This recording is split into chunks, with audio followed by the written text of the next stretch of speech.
A couple minutes, I guess.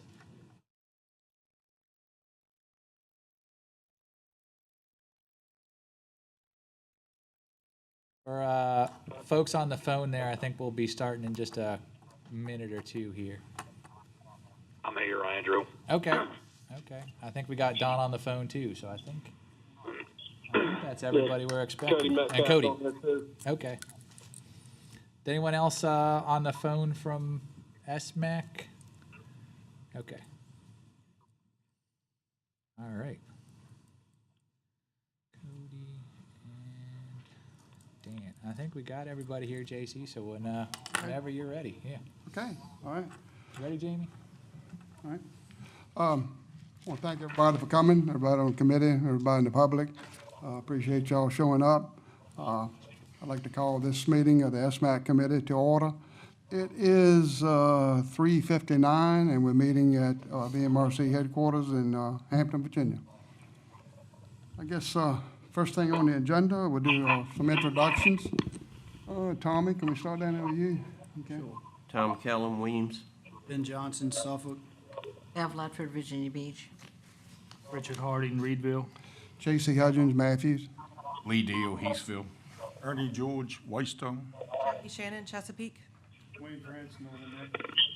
Peyton Mason, Gloucester. Dan. I think on the phone.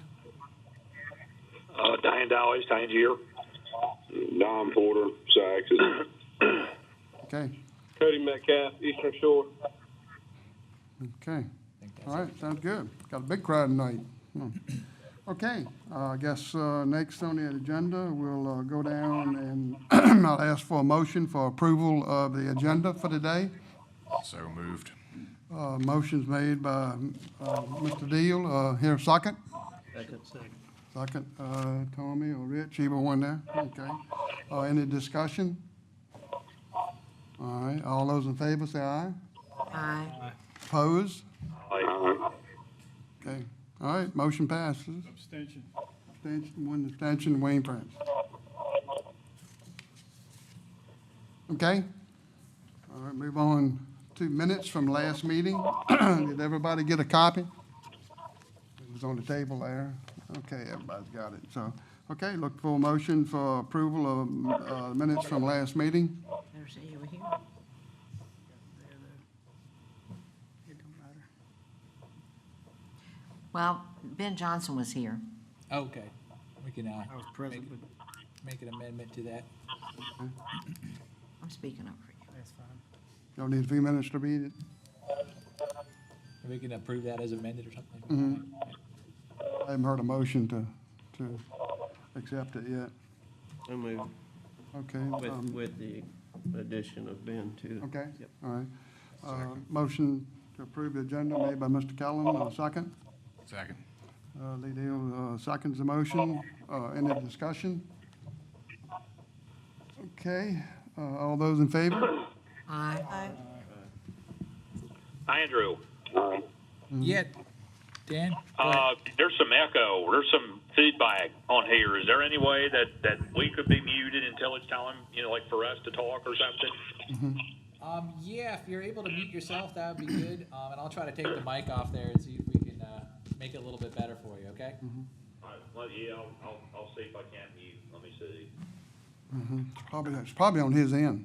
Yeah, no, there we go. That looks like it worked. So if anyone's on the line there and they can mute themselves, that'll probably help. But all right, Okay. sounds better. Okay, I think we had, everybody was in favor, no nays, I don't think. One abstain, Mr. France. So motion carries. Okay, let's see. Ernie, would you like to? I'd like to say something. Last year was a pretty tough year for me. I lost my wife. I think I was in the hospital 46 days. And at the last meeting of BMRC, they snuck something in on us that I don't think they should have done. They should have came back to this committee. They testified that we were digging holes in the bottom, and the one that did it testified that. I don't think he's asked her a day in his life, Patton, and I didn't appreciate it. And the same thing happened about Lawson's Bay. We had the meeting, it was gonna be open. Then they had a meeting behind the doors, it was closed. They stuck our area off. Now, all of a sudden, they're gonna take the patent owner's place and put 10 days drudging. 10 days that you didn't have to use. What would anybody do with 10 days? But they're trying to make a point to run the patent owners out. I don't know why, I don't know if it's to do with the shells or what, but it's something to it. And if it keeps going on, I think you're gonna ruin everything. And I don't think staff should have agreed with it at the meeting. As of then, I'm gonna resign my seat from this committee, as of right now. And I appreciate y'all listening to me, and thank you.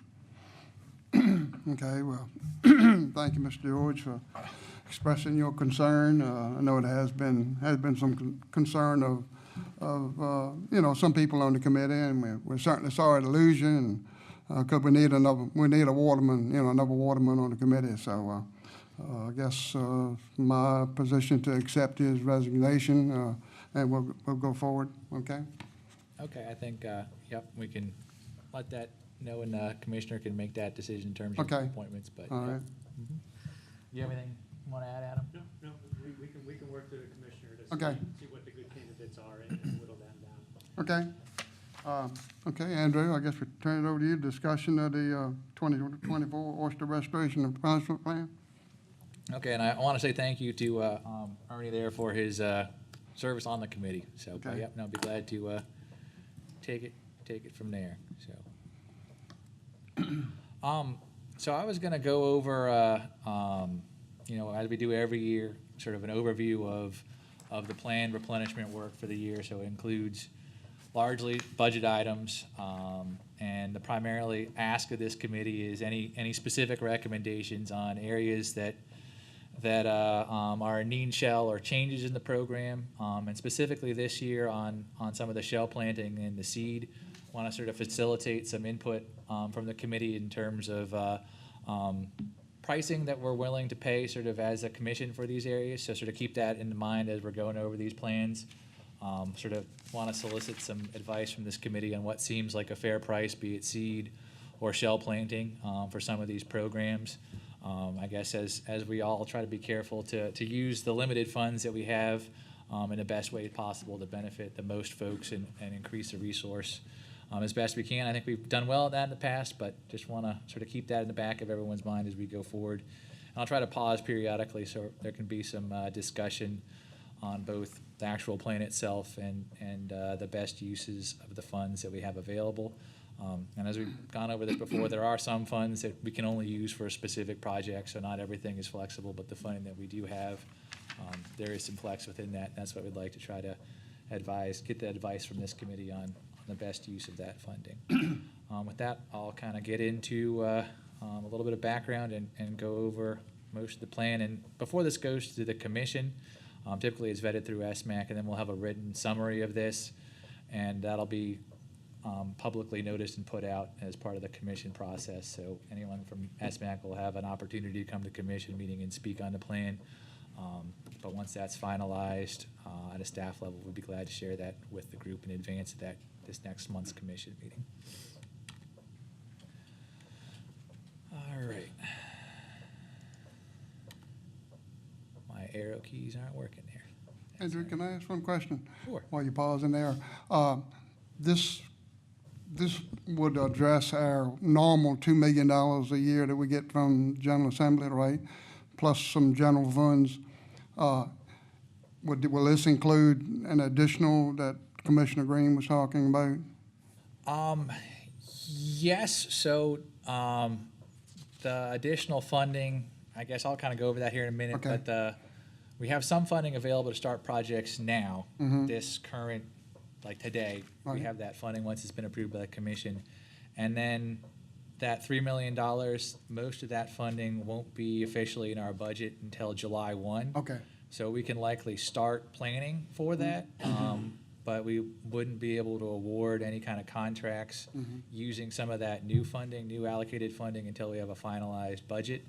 And the way our financial cycle works in the Commonwealth is Right now, if there is an assigned budget, we don't have an operating budget, so we need to wait until we at least have that signed before we start awarding contracts.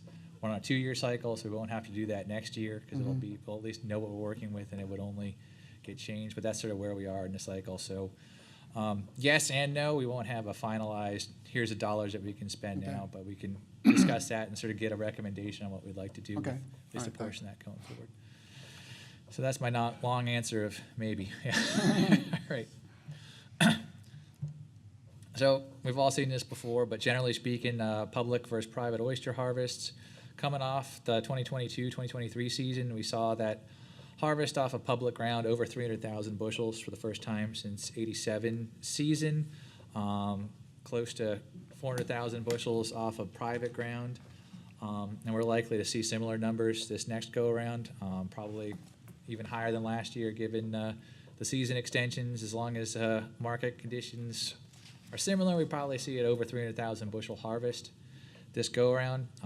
Right now, the condition of the resource isn't limiting harvest. It's how many days the areas are opened and how many people are fishing those areas. And you can do the simple math on that for the most part and come up with how many bushels you're going to harvest in a year. And that's a good place to be in terms of the condition of the resource. And I'd be glad to share these slides because I know a lot of folks are asked to speak about oysters, and it's useful information to have on hand, but this is sort of an overview of where harvest comes from. It's a little bit busy, but what you're looking at is broken down by sectors. So the brown line at the top is all of the harvest in Virginia combined by calendar year. And then I'll always get asked this question of, well, what's wild and what's aquaculture? We don't really break it down in Virginia as wild and aquaculture. We break it down as private and public. So a lot of what goes on private ground, people do the similar thing on their private ground, that's shell planting, dredging the area, but they're using traditional harvest gears. So I call that sort of wild private, and that would be traditional harvest on private ground, which is similar to what we do on public ground. And that's what you're looking at there, that sort of gray line, which you can barely see with the blue line. And in Virginia, what comes off public ground and what comes off private ground are all related to the same factors, how much shell is going overboard and spat sets, and they track very closely together. And then what's considered aquaculture, and I have it broken down by gears, is how I pulled this out of our data, is what's grown in cages, containerized aquaculture, and this is this portion on the bottom. And you can see these all sort of track up and down together, all grows in the same water. They all are dependent on largely the same things and market conditions. And generally, sort of, they go up and down together and sort of help alleviate and spread out harvest pressure, which is what we mitigate for with the replenishment plan that we're taking care of today. But just as a snapshot on the 2023 calendar year, this is a breakdown of right here is public ground, almost exactly 40% of the calendar year harvest. This is at traditional private ground, so 40% dredges, scrapes, that sort of thing off of private ground. And this 20% right here is containerized aquaculture. This is pulled straight from PMRC harvest data. On the containerized aquaculture, I'm assuming this is bushels, Correct, yep. and they report by individual oysters.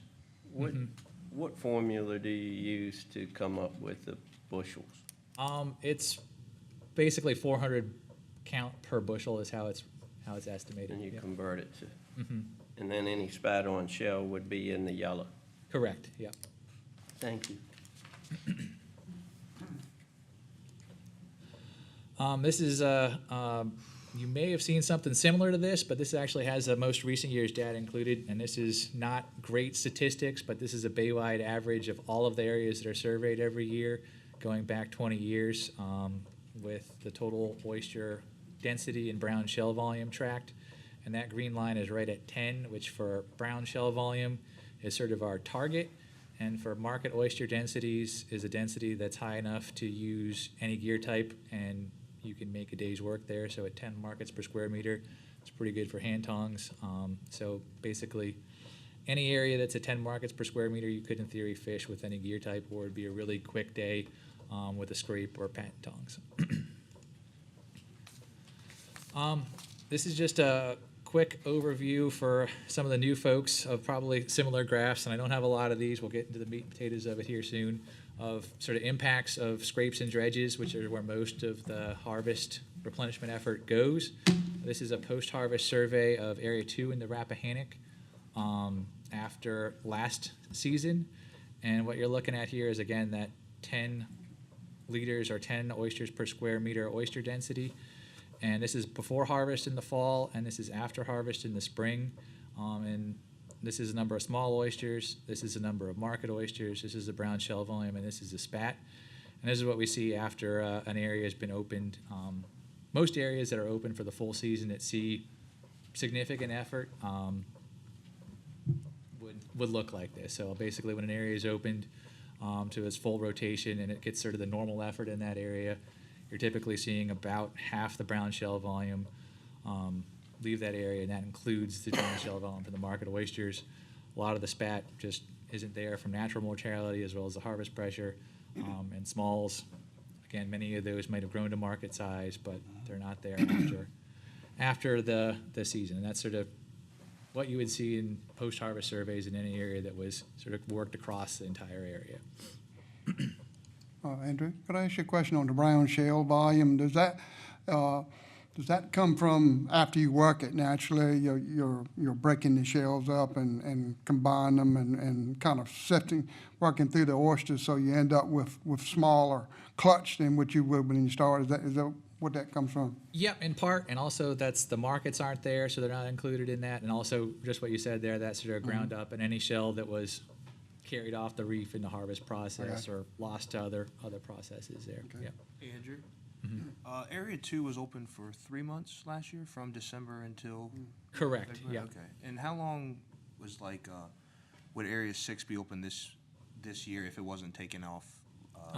2 For months. 2 months. So this area was actually worked 1 month longer than it would have normally been if it was in rotation? This area did have a season extension. Yes, correct. Yeah, it did. Yeah. Already did. And this is just one area. There are other areas. If you work them less, it's not, you don't quite see as drastic of a decline. If you work them more, you could see more of a decline. So this is just an area that was sort of evenly worked across the area. So you would see that reflect the numbers. Basically, every area that was surveyed, probably pretty close to it, had a dredge on it at some point, whereas areas that might have only been worked for a month, they might have not worked over the entire rock. So this is sort of a good demonstration of what an area looked like that's been completely worked over at least once. Yeah. Mr. That makes Chairman, sense. Sure, Tom. was Area 4 last year, would you have said that was a similar result to this? No, it was not. That area was closed earlier. So we have some post-harvest survey data on that, but you can see it in some areas. It was similar to this. In other areas that weren't completely worked over, it wasn't. It didn't look. So it depends on, it's more reef by reef on Area 4, I would say. So there were some areas on Area 4 that did see a significant decrease, and there were some areas that clearly didn't have many boats on them, and you could hardly tell there was any harvest at all. Follow up, Mr. Chairman. On the areas of any, I don't want to confuse the word area, on any harvest bottom in any of these areas, that's the lumps or the deeper water, they're not surveyed, correct? We do not survey in all areas, every single area where oysters exist, so it kind of depends a little bit on the layout of the survey in every area of how many lumps or small patches might be surveyed. So it is a little bit area dependent.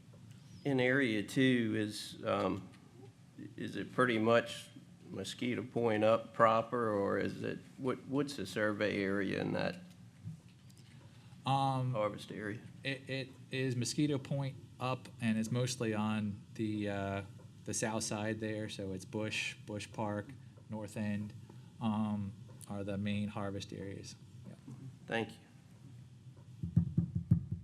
And again, this isn't more so to talk about that, but this is to sort of demonstrate what an area would look like that would be targeted for replenishment. So when we see an area that's below that 10 liters or close to that 5 liters or below that threshold, this is sort of what we're looking at for an individual reef, and I mean that as a demonstration purposes. So we've had a lot of discussions about impacts of gear, but this is replenishment, and sort of this would be an area that, based on what we're seeing in these numbers, would be in need of replenishment or close to it.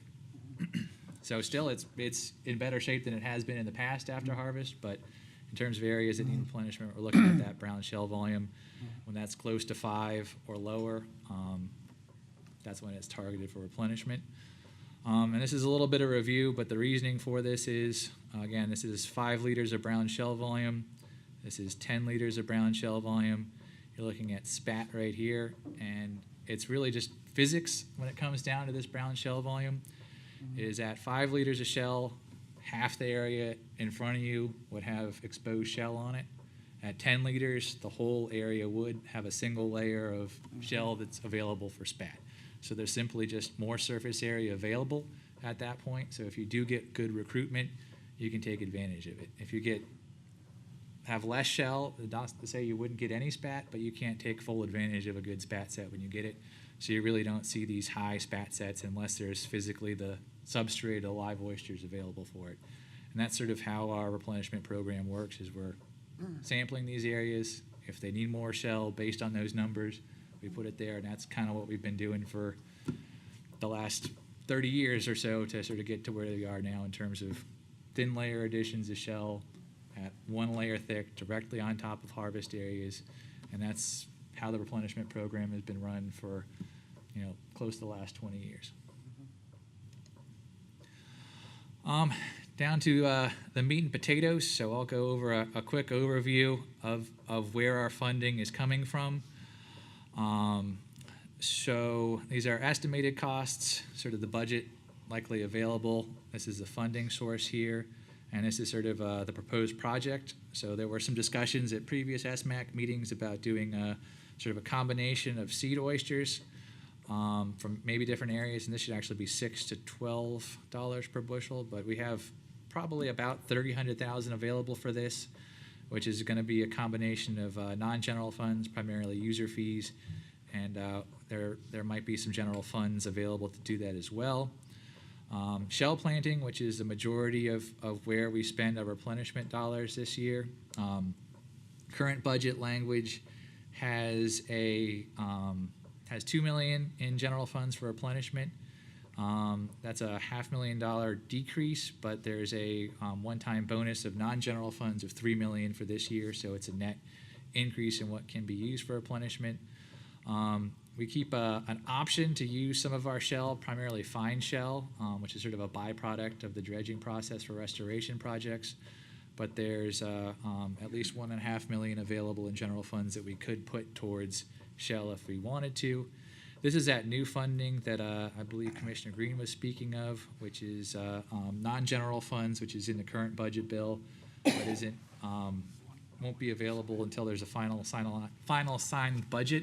And that's $3 million. There were some discussions about the best use of that fund, and I believe tasked this committee with coming with some options focused on seed using some of that money.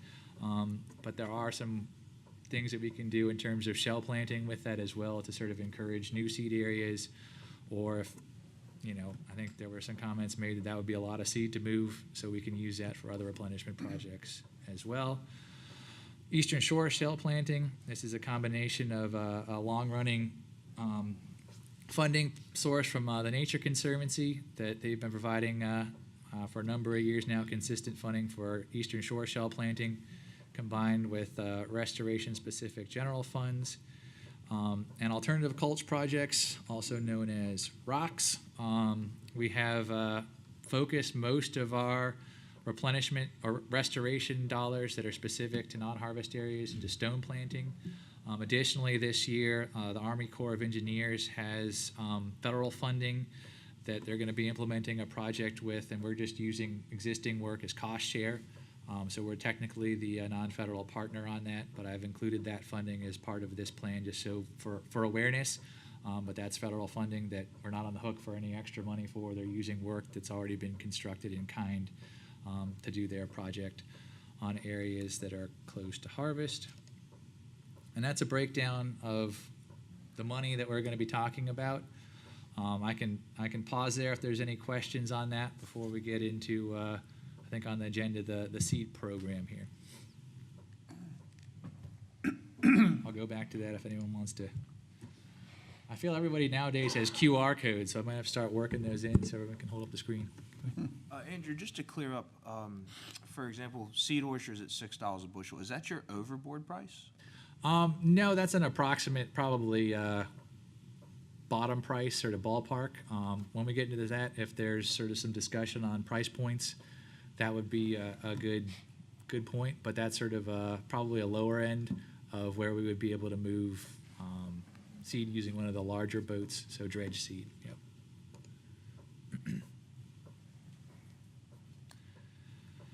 So when we put it out for notice or bid, we sort of, that price has been $6 to $7 here recently for what we've been moving seed-wise, in that range. The general fund restoration under their alternative mulch, is that harvest area that could have? We always sort of keep it as an option to have harvest areas done with stone in these plans in case there's something that happens and we've bought all the house shell we can. Something happens with fossil dredge and we still have funding to spend. We keep some areas permitted so we could expand into it if needed, yes. So we have, and I can go over that later in the plan, but there's a number of sites in the Rappahannock. We expanded to have some areas in James River and on the Tangier side where we could put stone as part of the replenishment project. And again, it's one of those things, if there's more replenishment funding, that could be an option discussed for next year if there's still some of this extra funds around where we could expand into. Thank you.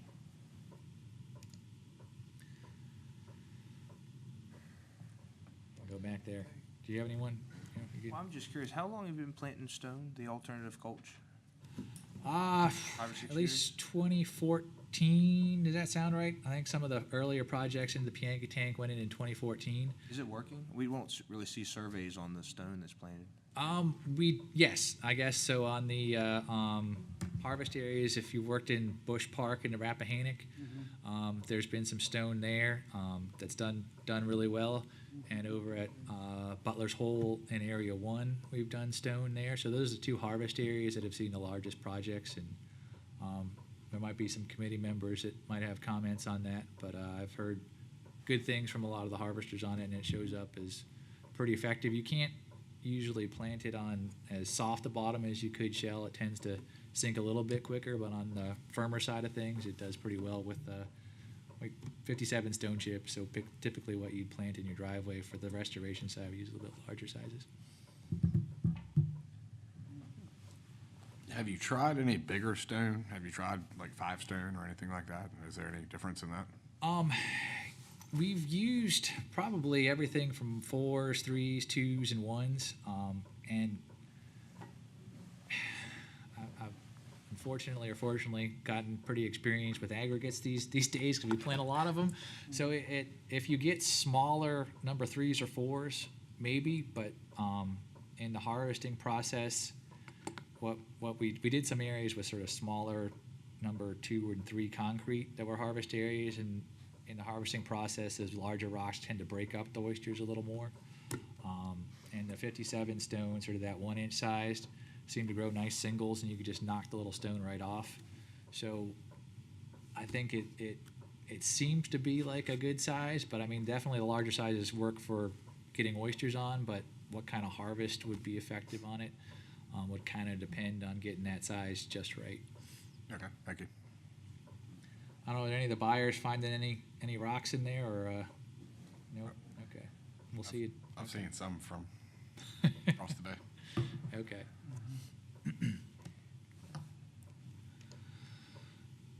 Any other questions on dollars and cents? Okay. So the seed programs, again, like to sort of facilitate some discussion about price point on there. But in years past, we primarily used to move seed from the upper James River, the Hantong areas. We had a contracted with individual watermen. It's sometimes hard to manage that many individual contracts, so we shifted to contracting with one or two oyster buyers to buy directly from the watermen and then transport this seed primarily to tributaries of the Potomac.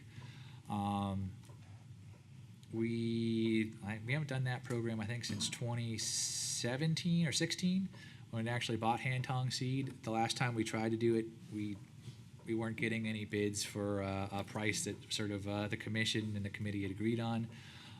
So we shifted to doing primarily most of the seed movement using larger boats from areas that were specifically planted in the lower James River and the Nansemond Ridge area. These areas have been planted now intentionally for this program going on 5 years, and we've been moving 15 to 20,000 bushels roughly a year from this area for the last 5 years, splitting it up primarily between the Upper Rappahannock, the Pocomoke Sound, and then one of the Potomac tributaries, which have been the Nominee, the Cone, or the Yacomico. Hand tong seed, again, it's comparable in terms of count. The main difference between the hand tong seed and the Nansemond River seed is the salinity difference. So you get different, generally seed from further up the James River, I think this committee knows, is lower salinity. It's not necessarily suitable to transplant to a higher salinity area. The stuff from the Nansemond Ridge is sort of a good salinity candidate in terms of you can move it basically anywhere. It's right at about, in a normal year, 15 to 18 parts per thousand. Most of the areas that we would move it to are within 5 parts per thousand of that, so that's usually a pretty good safe bet. The areas in the upriver of the James in a normal year with normal amounts of rain are in that 10 to 15 range and can be on that lower side. So you might not want to put that seed into a place like Tangier or Pocomoke Sound where you have higher salinities and higher disease pressure, or maybe even some of the areas in area 6 and 7 in the Rappahannock might be a push some years for that. So that upper James River seed is a little bit less versatile, and it tends to cost significantly more. And I guess sort of pause there, but generally speaking, what I've heard is $8 to $10 seems to be the waterman price these days, but I'll look for some input from the committee about what types of prices they're seeing for seed. And again, this is user fee money. This is, money that is paid into this fund by the waterman and a little bit extra on top, and sort of see what the committee's thoughts are on prices and how they want to potentially split up between these other areas. Nansemond River would be the primary area, or look at expanding, maybe for next year to doing some shell plants specifically for this purpose in other areas. Mr. Chair. Go ahead, Tom.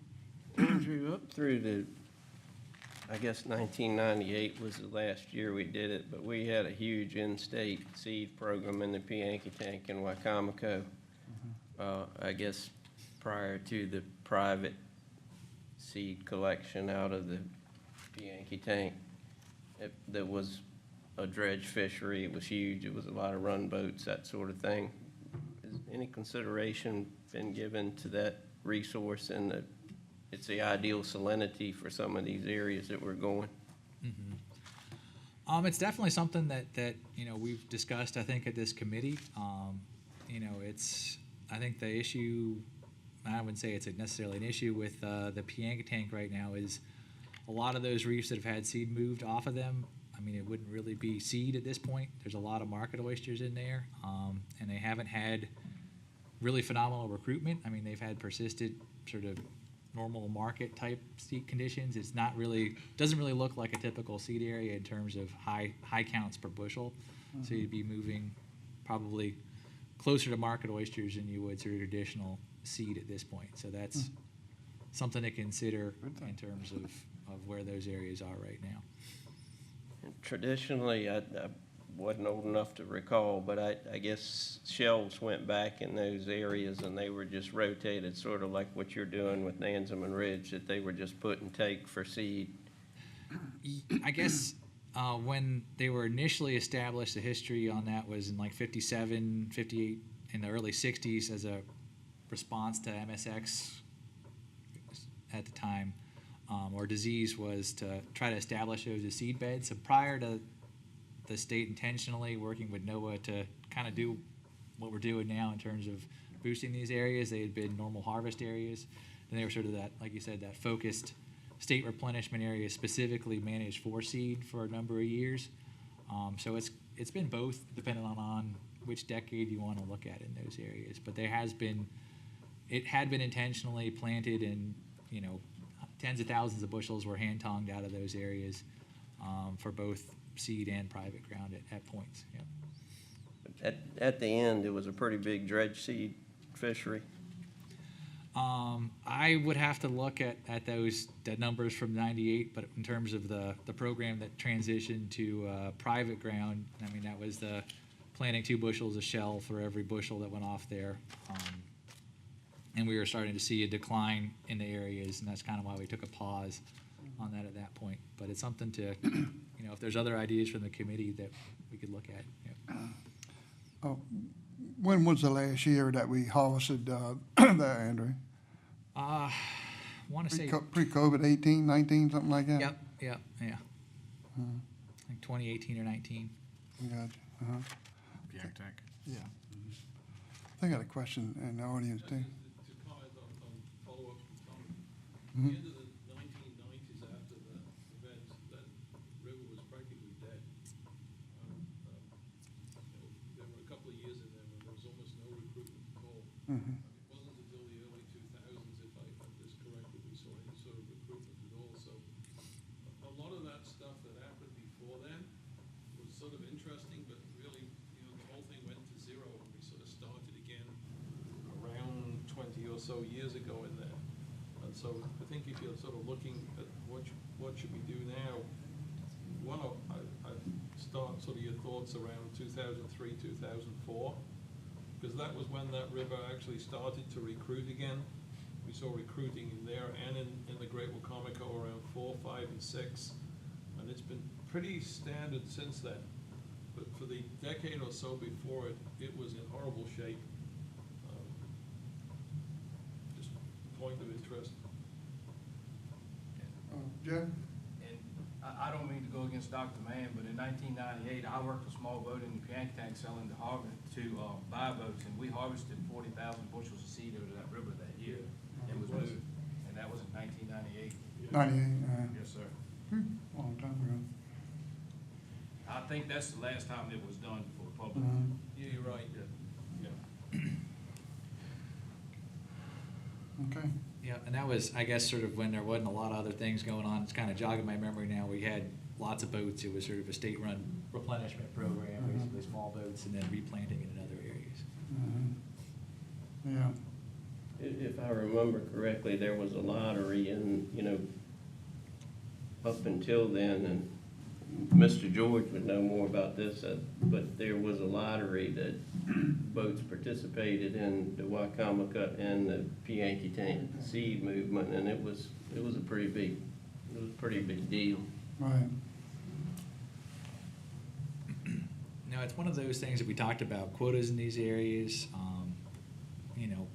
These areas, I don't know that 40,000 bushels would be a good idea necessarily. We definitely have to put that shell back. I guess the other thing to think about in this is, right now, we're getting consistent spat sets, which is great. Shell is the cheapest thing to do, is to plant it and leave it and let it grow out. That seems to be where a good chunk of it is, but definitely looking at other options for seed in the future if there's a need for it.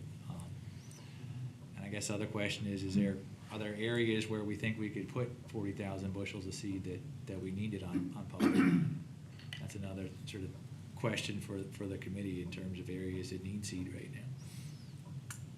now. It's also an alternative. We keep hearing about the lifespan of the fossil shells. We've got an alternative there with some of that resource too, and obviously it's not going to live forever without some sort of plan. And unless the plan is to let those two rivers just continue to recruit and live life expectancy and die and move forward or what have you, but it is a resource to consider, particularly with the disease resistance that we've seen in those two rivers. No, absolutely. I think, definitely like to have discussion on that, and that might be something we can make a specific agenda item to look at. I mean, we talked about the Piankatank, Great Wacomico, and then we kind of get sidetracked with other pressing items, but, I'd like to hear any options, and if there's particular things you want staff to look at, we'd be glad to do that as well. Andrew, we're gonna talk about seed quota tonight? We can, but I guess, right now, the quota is set in regulation. There's Okay. about 53,000 bushels in James River seed quota remaining. Up to when, June? Yep, it ends, June, or end of May, yeah. And last year, we did reach that quota early, so the fishery without doing any public replenishment from that did close a couple weeks early there. Was there any, and again, right now, probably if we were to do something similar last year, we'd be looking at 15 or so thousand bushels from Nansman Ridge. The areas where it's gone before have been Upper Pocomoke Sound. These are areas that are really shallow, that are hard to get full-size shell barges onto. It's gone to the Upper Rappahannock River, but the Upper Rappahannock River has had phenomenal spat sets the last 2 years in a row, but it is a way of giving these areas a little bit of a boost and maybe putting some more disease-resistant oysters up there. And then other areas that got a little bit of recruitment this year, but I think 20,000 bushels of seed would be a lot to put in the Potomac tributaries. We're these areas in the Yacomico, the Cone, and the Nominee, and we've been putting 4,000 to 5,000 bushels there each year. And again, the price that we've been paying for the moving it with dredges has been in that $6 to $7 range, plus reshelling it, which brings it a little bit closer to that $12. But I think the cost of putting shell over there is one of the cheapest places we can put it in the state, given its location next to the shell dredge. Are there any thoughts on price point? Go ahead. Yeah. Mr. Chairman, on the topic of seed, I'm gonna be talking about Great Wacomico, of course, but when's the last time was it 2020, we took anything off of that? I think I'd sent you those numbers there, but yeah, 2020, we did I believe that was when we moved some, as a state program with one of the larger boats, we moved some, reshelled that area, moved that to the harvest areas there in Great Wacomico. In Great Wacomico? Correct. That was from Shell Bar and Sandy Point? Correct, yeah. Was it possible maybe we can move that to Blackberry? That is something we could look at. Again, Shell and Blackberry, right now Blackberry's in pretty good shape, and it's had pretty good high recruitment, but that is something that if the committee wants to put in a recommendation, we could look at a staff level, but that would be, what we would probably recommend is reshelling that area. So we'd be going past Blackberry with Shell to reshell Sandy Point and Shell Bar to move the seed from there to, another area. So it's something we could look at, but. Expanding Blackberry maybe a little bit to the north side. Mm-hmm. And then the reason why we buy from both areas, Great Wacomico is a high set rate, and Blackberry has been doing real good, but not as much. Mm-hmm. And they grow better in Blackberry, and they live better too.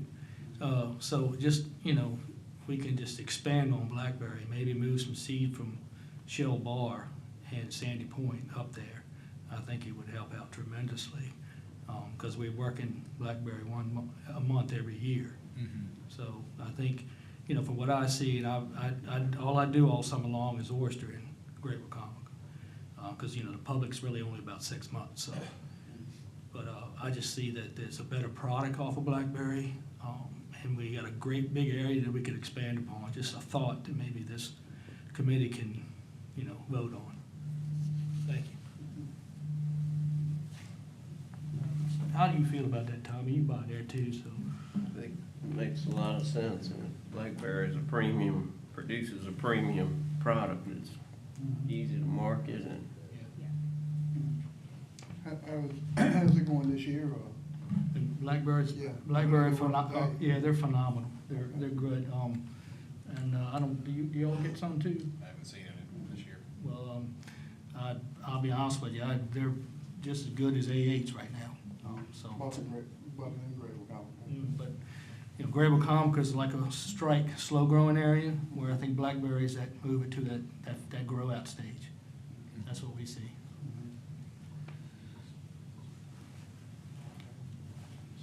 Is there any kind of price that you feel like would be reasonable to do that work with? I mean, this is, I guess, if, you know, we're talking about the seed areas, so that would be, you know, we can see what we can get, but, you know, and it doesn't have to be exact, but. Would that be hand tongue or scrape in the Grable Comica? That area is probably shallow enough where it could be a hand tongue area there. Generally speaking, if we do it with hand tongs, it's gonna be more expensive, but then we're not having to usually put shell back, cause it's not quite as broken up and you don't lose as much. And it would potentially spread that out to more areas. So that's something we could put a notice out for and look at doing it that way. If that's a recommendation of the committee, something we discuss at a staff level and look at doing that. Question for Rich. Hey, Rich, I'm not familiar with that area. Could you harvest it on the same boat and plant it? Could you harvest seed in Grable Comica or shaft tongue and plant it from blackberry from the same boat? You can, whether, you know, permitting, you know, of course, but it's not, it's a little run, but it's not too bad. I imagine somebody can make 3 trips a day, 4 trips a day. Yeah, so.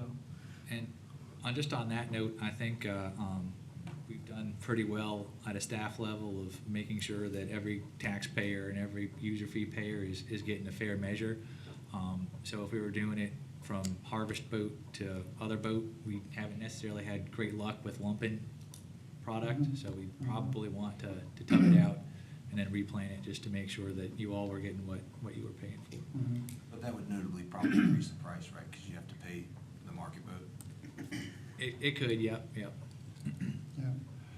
Mr. Chairman. Go ahead, Tom.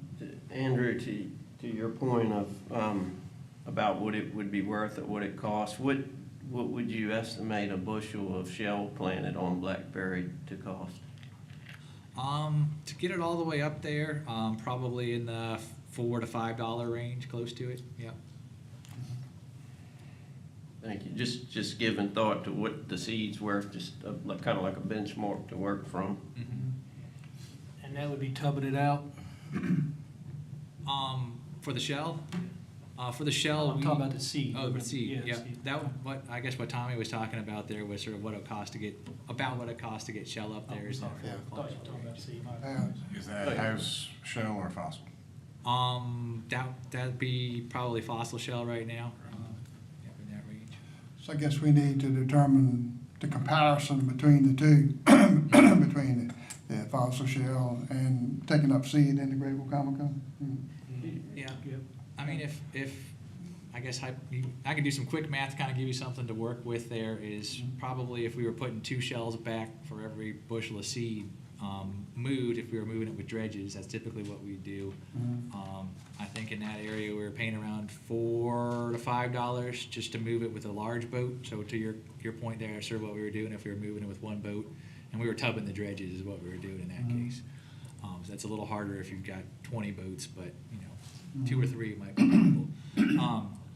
But in that case, that's kind of what we were looking at. So you're basically, it's close to $10, $12 in today's dollars, I guess, to do a 2 shell plant and then to pay that boat, you know, $3 to $4 to move the seed inshore. What's been the going rate in James River? This For shell or for seed? seed? That might be a question for the committee folks there in terms of Sure. hand-top So, seed. in my opinion, not all James River seed is created equal. There's seed with clean culls in it, and there's seed without clean culls in it. And I think right now boats are getting $8 to $10 for, I'll call it clean cull seed, but true seed that counts 800 and 900. I think that's probably in about $6 range. Okay. Probably about that. Gotcha. And sort of where the difference is made up is you can catch about 2 bushels of the $6 seed for 1 bushel of the $8 and $10 I seed. got you, yeah. And I'd be happy to talk for 20 minutes about James River seed if anybody wanted to listen. It's my Yeah. favorite topic. Mr. Chairman, And Don? the last question, and Andrew brought this up about the lumping, and I'm embarrassed, I don't know the answer to this, but how is the measure on a load of fossil shells? How do we go about a 40,000 bushel barge, knowing what's on a 40,000 bushel barge? There's two officially approved ways. One is by draft measures, which we usually don't use because they're a little less accurate because barges tend to get holes in them. But we basically do a volumetric calculation. So if you know your geometry, the area of a trapezoid is base 1 plus base 2 times height divided by 2, and that gives you the square footage of the profile of the shell pile. And then we get a volumetric area by taking averages of the top of the pile and the base of the pile and the height of the pile.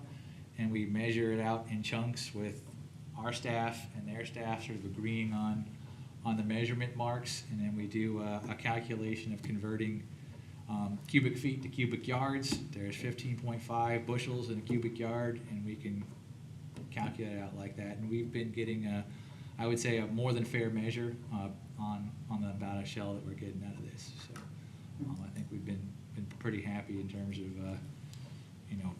the current contractors have been great to work with in terms of making sure we're getting definitely at least what we're paying for. But yeah, basic geometry, I guess. We did house shells like that for a while, and just got away from that, but I appreciate the answer. I never knew how we went about that. Okay, any other discussion? Okay, okay, Andrew, move along here, I guess. Okay, is there any motions from the committee on that, or you just kind of want to see what comes out in terms of we can put out a notice? Is there any hesitation on any things that we discussed here, or Okay, Mr. Johnson? What's the status of Deepwater Light, being as that is a set-aside seed replenishment area? That area had a pretty heavy replenishment, or freshet there in 2018, but it has come back. Our survey indicates it's in good condition, but again, sort of what we discussed about earlier, that's not as necessarily versatile as some of the other areas where we can seed, so it'd probably be. But it is set aside by the state for just the purpose of what we're talking about. It's open to harvest too. It's set aside as extra public ground, I guess, and it's called. The seed replenishment areas, Deepwater Light replenishment area. It's open to harvest, yeah. It's not closed, I but thought it was set aside as a specific seed area. I think it's included in the seed harvest season right now. Yeah, we've had it open for I don't know, every year that I've been here, it's been included in the James River seed area and includes the state replenishment area up there. Okay. So, I guess, committee-wise, do y'all want to go through what staff's presentation, and then we will come up with a motion at the end so we can get all the facts? That'd be okay? Okay. Okay, we'll do that, Andrew. All right. So that's seed planting, sort of the options we talked about there. Eastern Shore, we touched on this a little bit there, but Eastern Shore, again, the Nature Conservancy has provided about $125,000 a year in this funding. Typically on the seaside projects, we're planting them at a higher rate. These are sort of newer intertidal areas, softer bottom. And that's an approximate 10,000 bushels. If the area is firmer, we'd go less. And these are primarily caught from sort of a naturally occurring resource out in Ship Shoal Inlet there.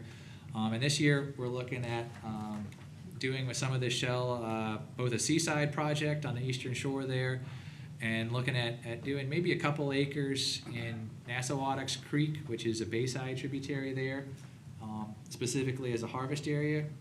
So this is an area that's been closed to harvest for a long time. And it's had some small restoration projects that have done really well there. So some oyster castles and shell planting along marsh edges. And private industry has had some recent success doing some shell planting there. Recruitment's been really, really high. This is old survey data from the Haven survey of the 80s. What you're seeing there is hard bottom with some oyster rock mixed in. So we'd like to try a small area there, maybe 2 or 3 acres with some of that seaside shell, just to see if we can get a little piece of public on the Bayside Eastern Shore going, and maybe in 2 or 3 years it would be a viable small fishery for 3 or 4 folks, kind of similar to some of the other small hand tong areas there. There is a lot of private aquaculture in the area, and it's pretty shallow, but it's something that our seaside contractors and folks would be more than able to plant and see how it does. And again, Nature Conservancy is fine using that funding for a harvest area. We'd be glad to partner with them to try that. And then shell planting. So what you're looking there is the fossil shell rig there working in Nansman Ridge. And this is where the majority of our replenishment funding goes. So again, 600 to 800 acres of oyster shell, or a reef is what we'd be looking at planting. And, that would be $2.5 million is probably the floor of that. So that would include a little bit of restoration funding for some of that fine reef shells, and up to, $5 million if we were to put all of that new funding, more restoration funding, and some of the that just into shells. So that could be the range that we could put into the program for both reef and house shells. And depending on the location, the type of material, and how far from either the shell pile or the dredge site, that's sort of the price that we'd be looking at paying. Usually the further away you are from the location, the higher the price. And again, we're in, for some reason, I had a breakdown of all the areas there that doesn't seem to be loading, but most of the areas this year were actually in better shape than we have been in a while in terms of harvest areas that are in need of shell. So we're a little bit on the, typically we know at 5 liters, we want to plant shell there, that if we get below that, we're not going to get much recruitment. Somewhere probably around 8 liters, you're probably safe, and 10 liters is the goal. But we have harvest areas right now that before they were open, there's a lot of areas that were kind of in that 7 to 8 range. So if there's areas that you think were worked particularly hard this year, or you'd have concerns about that they were starting to get down or have seen the most effort, it would be good to sort of make those recommendations now for staff. We have a list of areas that are most in need. Some of the areas that had extensions last year, Area 2 in the Rappahannock, there's some areas that we'd probably put some shell on, some of the Great Wacomico stuff, but 6 forgot to do something there probably. Yeah, well, 6 closed early, and there's a lot of small there. Oh, it is, okay. And it was in pretty good shape, but those are some of the areas that are down in the fall and are probably further down that we could look at. But this is sort of an overview of all the areas that were open this year. So with 2-week seasons here and opening areas out of rotation, a lot more area was open this year than has been in the past. So any areas that have specifically focused effort are likely areas that we look at. Pocomoke Sound, the areas that were most in need in the Pocomoke.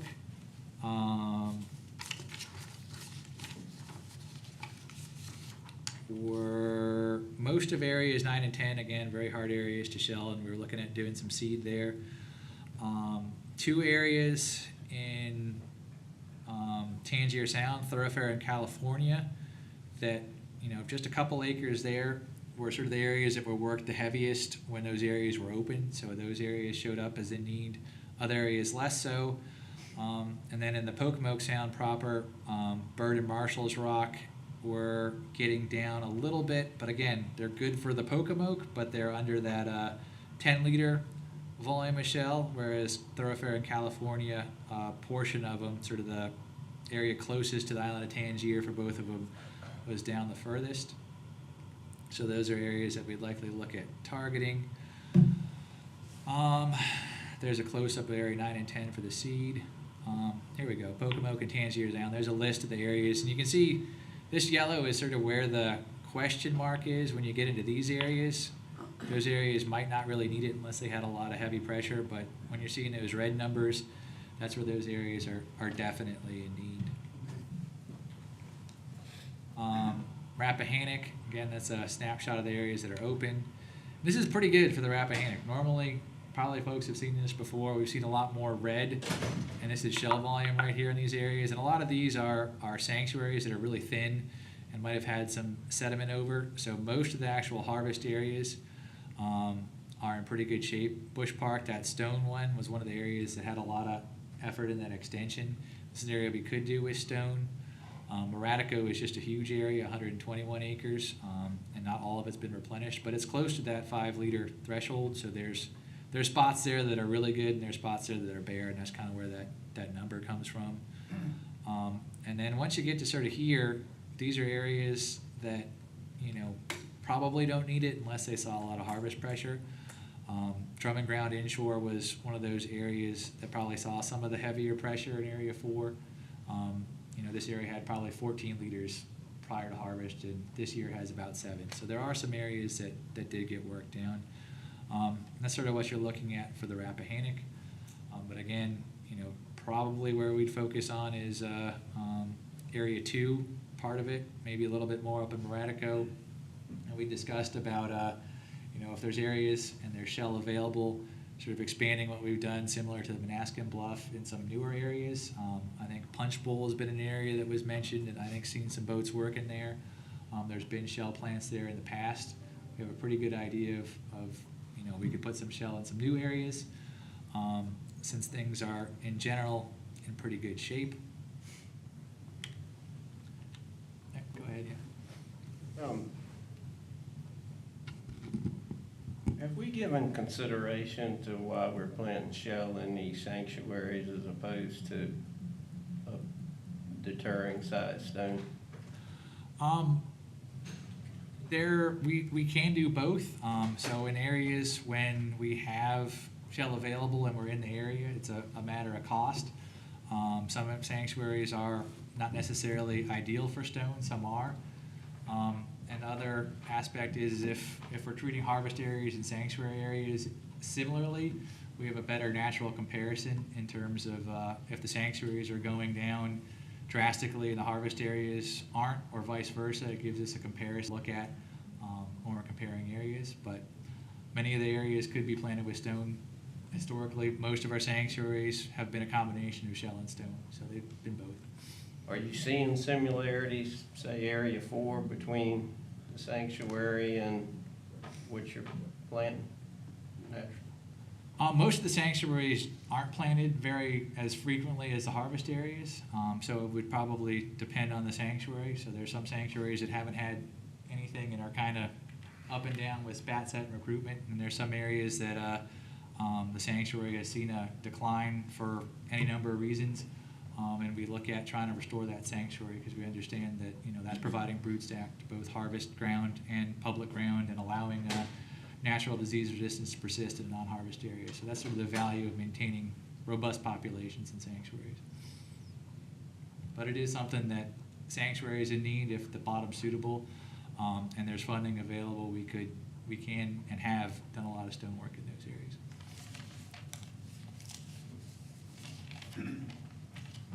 Andrew, how does the cost of doing an acre in stone compared to an acre of fossil shell?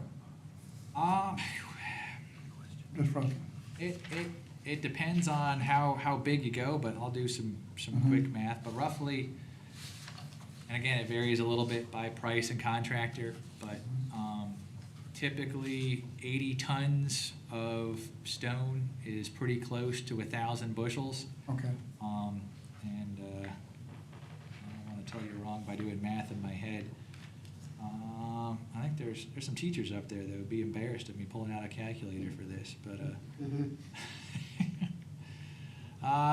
if we're paying $70 per ton for stone, which is kind of in the middle of where we've been, it's been lower, been higher.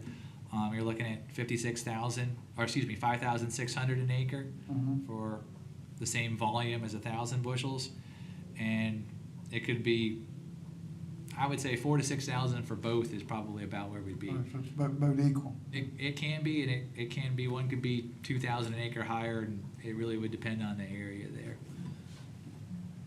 Okay. So you can get them close, but one can be cheaper or one could be lower too. And based on Dr. Mann's work of 7-year shelf life on shelves, you basically have to grant it forever. In sanctuary condition, it does not Okay. deteriorate, so there's some value. I don't know how you quantify that value, but there is value on sanctuaries and having a non-deteriorating Yeah. culture.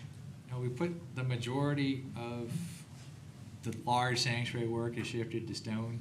If we're in an area and a sanctuary is in need and it's sort of a cost difference between mobilizing a whole other stone project, we might put some shell in that area while we're sort of there. So we've done that in the Rappahannock and some other areas, particularly when you can bring the total cost of the shell planting down by kind of spreading that out. So we try to get, it's a balancing act, but we try to prefer to use stone where we can in sanctuaries.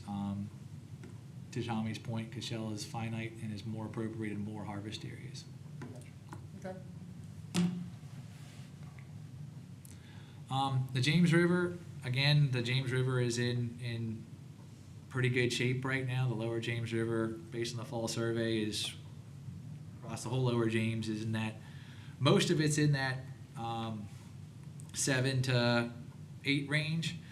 So really, most of the areas that are low are actually in the sort of upriver areas above the Hantong line. So these are the areas sort of on the Rexall side and up that are really the most need to shell. So we've seen kind of a a gradual decline in a lot of those areas on that side of the river, and they're shallow and they don't get much replenishment.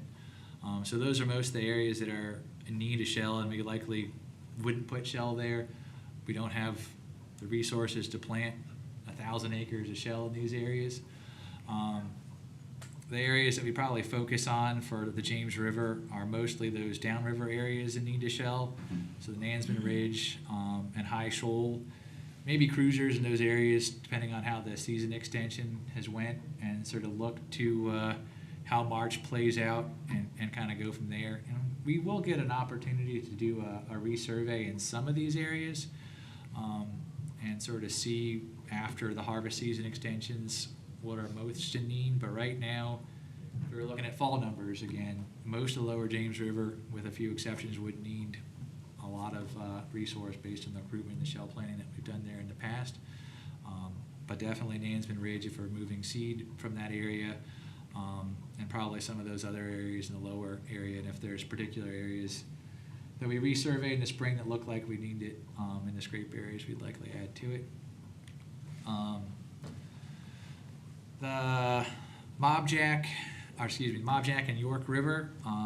So the areas that were open this year to hand scrape were Pages, which is right here. And we've chosen for, I guess, a number of rotations now not to reshell toe stake and pulse in the Mobjack. Timber Neck, again, is one of those areas that's sort of right on the line. This is sort of an overview. Toe stake is the most in need. This is an area that was open last year. I think it's been open 2 years now without any, or 2 rotations now without any shell planting on it. Timber Neck, again, shell volume prior to any harvest there, pretty decent. Just so you know, spat, small market, brown shell is what you're looking at there. But Pages is the area that's been open to scrape, and the other areas are kind of right on the borderline of if we would need shell. Likely, if we sent a barge to the York, we'd look at getting Pages. It's one of the larger areas there. It's 115 acres. It's the biggest rock in the York River. So we'd likely, we could reshell that, particularly with the extension, but again, it's right on the edge of whether or not it would need it this go around. And, toe stake and pulses would be open next rotation, so this coming season. Might not necessarily be prudent of us to plant reef shell there, but it is an area that's been getting really good high recruitment. We've moved some seed from those areas before in the past, so it's something to consider. Great Wacomico, so these were the areas that we didn't shell last year that were extended. Some of those are in need this year, and these are the areas that are currently open. this is the whole area, including seed areas, but these are the areas that were open last year that are in need of shell, and likely some of the areas that are open this year might need some shell as well. And again, places like Sandy Point, we're right at that 10 liters. We might not put shell there unless we were taking some areas, so it's right on the sort of the edge. And that's kind of overview of the areas in need of shell. There's a lot of areas in need. Most of the big acreage is in the upper James River, so it's really a matter of getting the areas most in need of the harvest areas, which I think has been pretty agreeable. And then if there's any specific input from the committee on areas that they'd like to see some shell go this year, something to look at. Pause there, yeah. The BMRC/core areas, what are they? Those were the sanctuary reefs that were built, in the 2000s by Army Corps there. And there's been some issues with some of them. I think some of the proposed stone projects that the Corps is going to undertake is going to be putting stone to sort of boost some of those sanctuaries that are in the worst shape back up. Those are the areas in the upper portion of Great Wicomico above the seed area up there. Were they well above that threshold when they were completed? When they were initially built, yes, they were, built. They were in 10 liters of shell volume or more. Yeah. Weren't they the buyback program when they bought a bushel of oysters? You bought 2 bushels of oysters. Not those core reefs. So that was Sandy Point was one of those areas, and some of the areas that aren't showing up on this. So we had, I guess the Great Wicomico has core VMRC sanctuary reefs that were built in the early 2000s. Then it has the seed reefs, which were primarily Sandy Point and Shell Bar, and I guess Harcum, I think there. And then we have the harvest areas below that, so it's sort of a combination of ones up there. Those are included on there if you want to look at them. But, yeah. They were some of those areas that the barge loads of fossil shell went to. Yes, initially we put a lot of fossil shell into some of those sanctuary projects. Yeah. So how do they deteriorate to that level? I mean, with poaching, from seeing them from the Great Wicomico Bridge, I have a hard time buying that much stuff was stolen. But I'm gonna stop there because we got someone from the audience. Yeah. So that is the very large Army Corps project that was initiated in 2004. And the stuff, but like a lot of those reefs, like especially 15 and 12, those top two, they pretty much went in the mud to begin with. They were never, 15 has never had anything on it really. It's got like 1 or 2 little itty bitty tiny clumps. Every once in a while we find them. And there are, out of all of the ones, there's maybe 3 or 4 that have been successful, that are actually, they look great. But yeah, a lot of it just went in the mud with subpar conditions where they planted them, and they never really amounted to much. So on a follow-up to that, I'll defer to our discussions at the end. But Mr. Chairman, I want to speak on behalf of, and I agree with you, I was peeling pot when they were doing it, and the whole time they were planting them. I knew it wasn't going to amount to much. There's one area that is sort of just above, above Sandy Point that actually has done really well. Although there was we suspect some poaching off of that a few years ago. But yeah, for the most part, none of them really have amounted to a whole lot. I believe that was Shalango up in that area. Yes. It is true, right? And I mean, this is one of the reasons, like, primarily we don't use limited finite shell resources in a lot of these sanctuary areas. And some of the shell that we are putting in sanctuaries is that fine shell, which is sort of a byproduct of large shell. So for the record, everybody makes mistakes. I'm not sure that we would, again, approve this program to use a finite resource there, but it was a a larger program which included, seed buyback programs, other 3D reefs.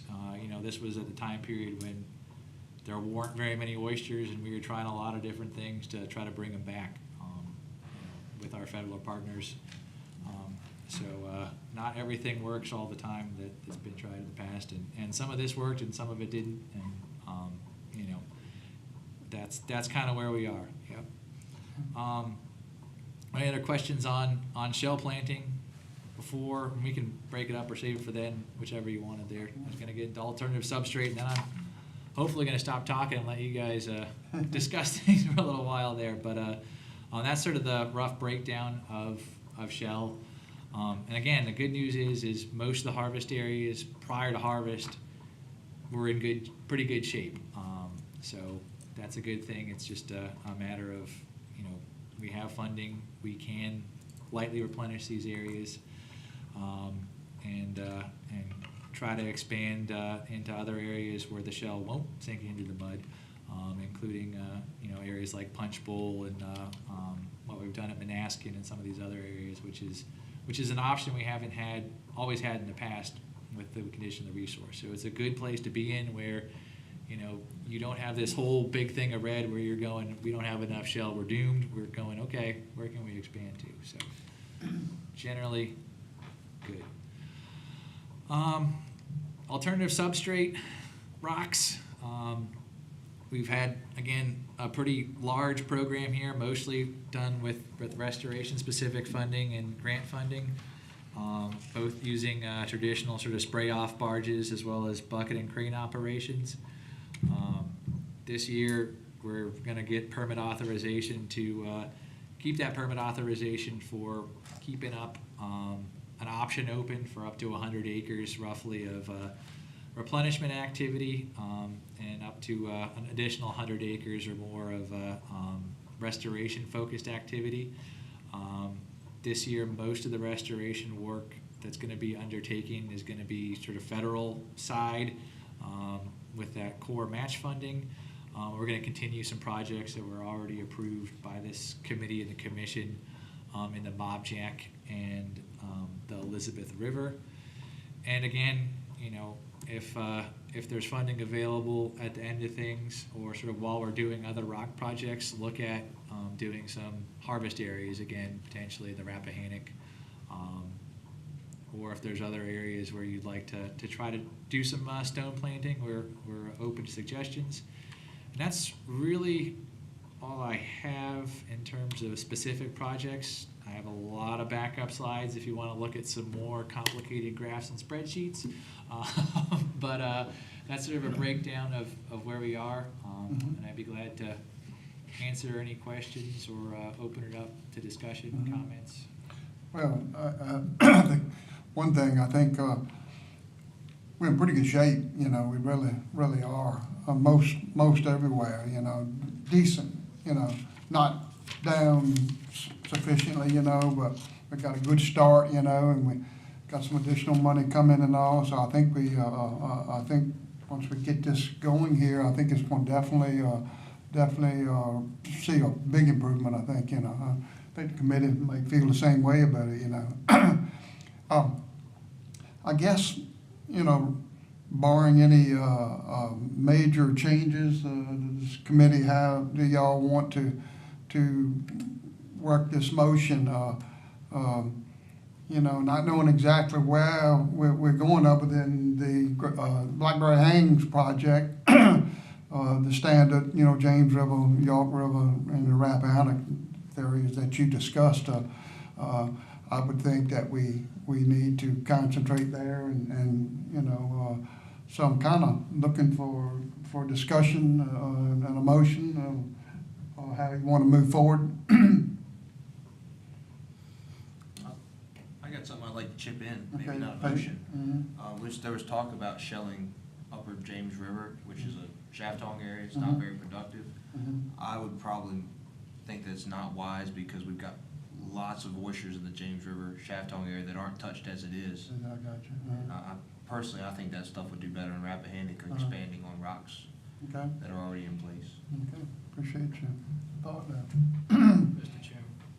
I would also kind of like the same thing with Great Wacomica, Area 1, which is open this year, and on the docket to shell it.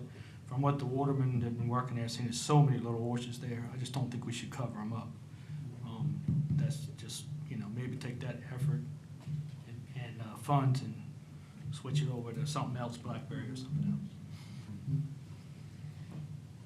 Okay. You agree with that, Tom? I would agree. I would like to see us take an approach where we're in a position to do it, to cut back on the replenishment specific to areas and work on building some areas, to Andrew's point. And I do have concerns that we've covered oysters up in the past, and I think we're in such a good place right now that I don't want to see us do that. And I also think, as Andrew said, we've got an opportunity to build some area, and I think Yeah. we've got an opportunity here, both fund-wise. I have concerns that we just continue to dig shells that, according to what the budget is, if we've got 10 million, are we going to take out $10 million worth of fossil shells? We just need to keep in the back of our minds that resource. And Well, my thoughts are, one thing too, Tommy, is like this year, we had a very short year with 36, being the only one open other than 7 and 8. We need to add to that to help that out, 2 years down the road, I think, don't you? Yeah. Was, Andrew, was Area 1 a consideration prior to the decision? Had you, I just listening to JC and others that area needed shell, was that on the Saying Area 1 in the Rappahannock needed? Yeah. Yeah. You're gonna look at that end of this year, Andrew, and, We have a limited ability to survey everything, but I think given the 2-week change, it would be good to get a post-harvest survey there. yeah. Did it need shell prior to the? Well, I haven't worked, I've been working Deep Rock, but, and in fairness, most of the boats did go up over to Area 8. I think it's 8 or 10 stayed there, and, the 3 boats that you had, Tommy, but it's definitely, I talked to Shannon Green, I talked to a couple, and they're definitely seeing some downturn now from what it was at the beginning of the year. And I don't think, and correct me if I'm wrong, Andrew, but we haven't replenished anything in Area 1 since we converted to Patentong, right?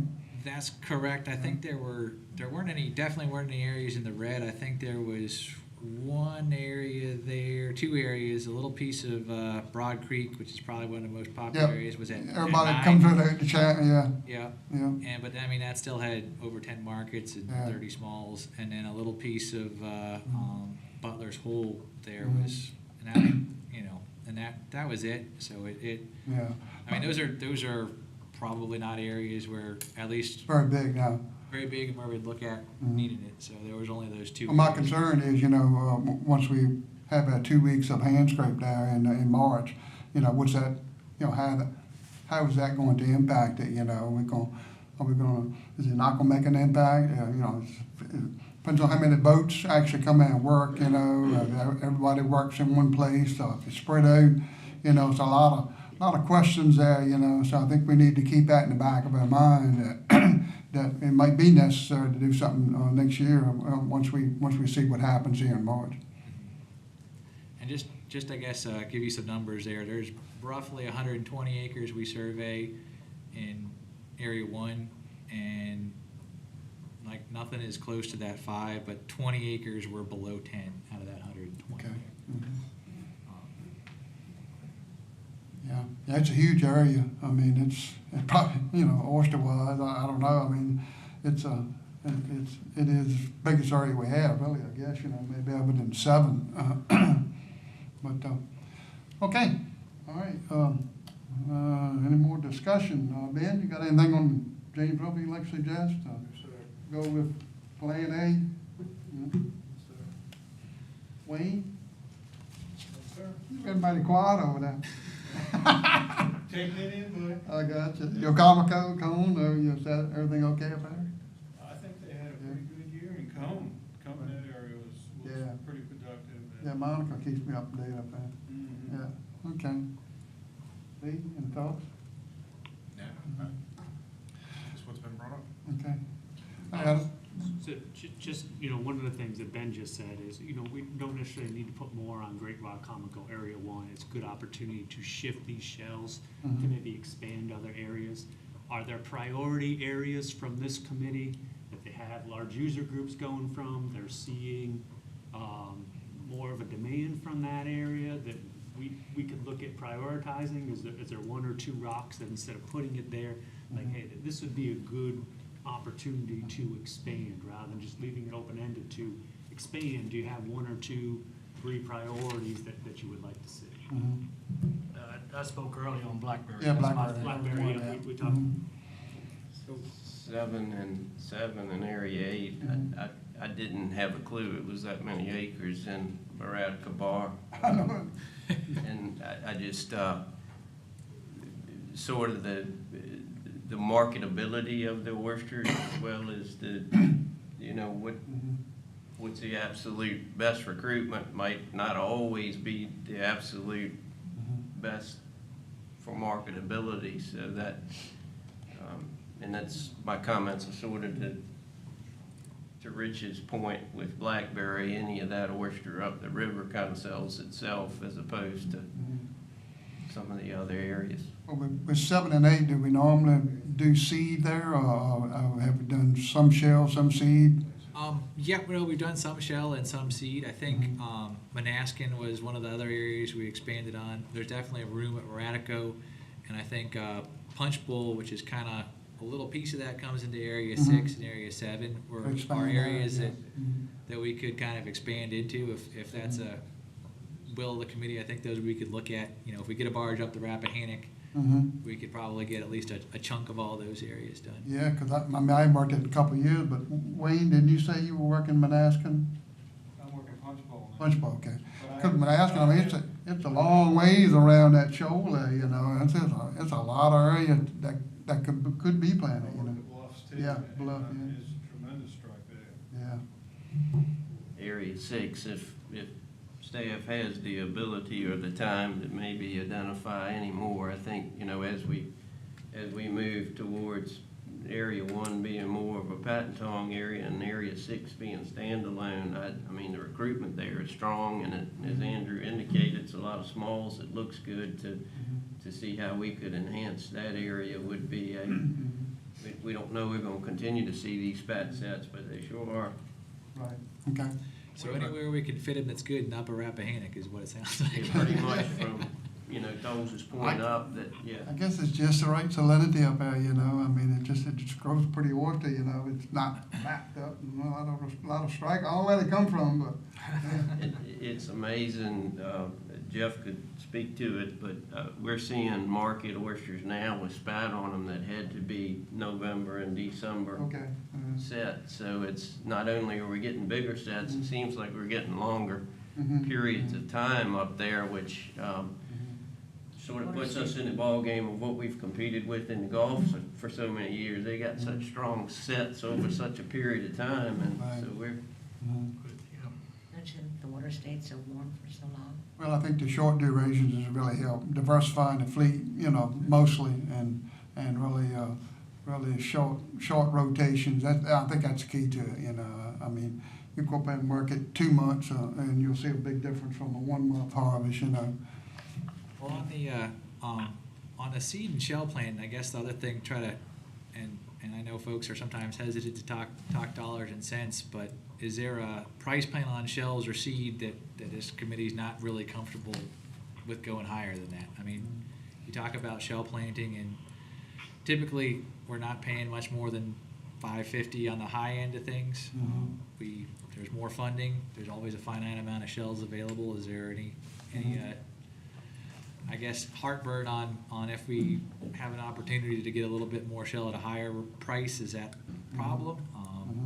If it means less areas or less shell in other areas, or any kind of thoughts on that? And same question with seed. I'm assuming that we're not planning on paying $40 a bushel for seed, but it's if we put a notice out for for $12 or $13 or $14, is there gonna be any significant heartburn from that? And if we don't get somebody, we don't get somebody. Mhm. Yeah, well, you know, Waterman, I mean, they want to make the most they can make in a day, you know, but we gotta be realistic. They certainly need to realize that it's gonna be a cap, you know. So, I think, you know, and Peyton probably is better to answer that as far as on the hand tong side, you know, what you feel like is a fair price, you know. I mean, 'cause you do it every day. I won't put it in your lap. We're real happy, yeah. Sure. So like I said earlier, not all James River seed is created equal. Right. And the reason watermen like working areas like Point of Shoals, you can catch 200 bushels for $6, whereas if you were to work Days Point, you might catch 70 to 100 at $8 a bushel. So if the commission were to start a project and harvest James River seed, I would suggest that it would be area specific, saying we're gonna buy from this particular area at this particular price point, than to just say we're gonna buy seed, go wherever you want. I think you get your better bang for your buck. And something I'd like to mention is James River seed in Point of Shoals, for those who don't know, it's very shallow and you get a high count per bushel. So you get a lot of, maybe 800 to 1,000 oysters in a bushel, I'd say. You get a lot of bang for your buck in that area. What kind of salinity is it, this place? This is in that what do you think, Missy? 10-ish range, give or take, depending on the year? It is, yeah, it depends on the time of year. It can be as low as 4 to 5, and it can be as high as 15. I'd like to add to that it seems like the James River seed, the expensive part isn't necessarily harvesting it, it's getting it where it needs to go. I got you, yeah. And that's the big question mark. And Transportation costs. And I think that's what makes, you know, they say we'll pay $10 for seed, but don't consider that half that has to get it where it's going. Right, yeah. And, Not the cost of catching it, it's the cost of getting the final product out. Right. Yeah. And I think the last time I did the program, it was $9.50 was our overboard price. Mhm. And anecdotally, maybe some others might know better, but you know, I think the overboard price, probably $12 would be on the low side of things. Is my guess, given transportation costs. So I'm not sure if we get anyone interested in it. Probably maybe $15, $16 on the top end, but that's about, you know, almost 3 times, depending on more, than moving in with a dredge from a smaller area. Yeah. So that's sort of This sounds like breakdown. seed that needs to go in the upper reaches. And again, it would be primarily, this would be most appropriate for one of the Potomac tribes, probably this seed. And that might be in terms of infrastructure that exists in areas that have been planted in the past, we could put it out for a bid to see if we could get it at that price point up to the Potomac tribes, or if there's any other areas, and look at the other areas for that. Okay. Mr. Chair, Uh-huh. I would completely agree with Mr. Mason on his comment. I mean, that's what we're doing as industry is, last year we bought from 2 areas and paid 2 prices, and, you know, based on what it was. But I mean, industry right now, if you're moving it up the bay, and Rich did more of this than I did, but I mean, we're in the 16+ range by the time you get it up there and get it planted, and Pretty good investment, don't you? it is, but I mean, staff certainly knows where the good areas and where the best seed is, and That's a key. you know, if you got less of one for a higher price, you know, they have the ability to know whether that's a good deal, and I would like to give the latitude if we're gonna price seed that, to Peyton's point, you're pulling it, you're paying for it based on the quality and what the return should or shouldn't be. One price doesn't fit all, is what you're Exactly. saying. Right now, I know 3 prices being paid in the river, so There it's, you go, yeah. Yeah, that's why it's difficult for this committee to sit here and put a price on something, you know, and we got all these variations and fluctuations, you know, it's really, really difficult. You know, we really gotta rely on you more, you know, because, I mean, you're the expert in the field, and we're just, the workers out there, you know, trying to catch them, so I know it's it's gonna be a difficult decision, but I guess we need to come up with some kind of motion here so we can give it to you and you can get it to the commission, Maybe the thought about a cap that gives them latitude, I mean, I can't remember whether Andrew made it or Peyton made the point, you don't want $40 bushel seed. I Right, mean, it's right, some, yeah.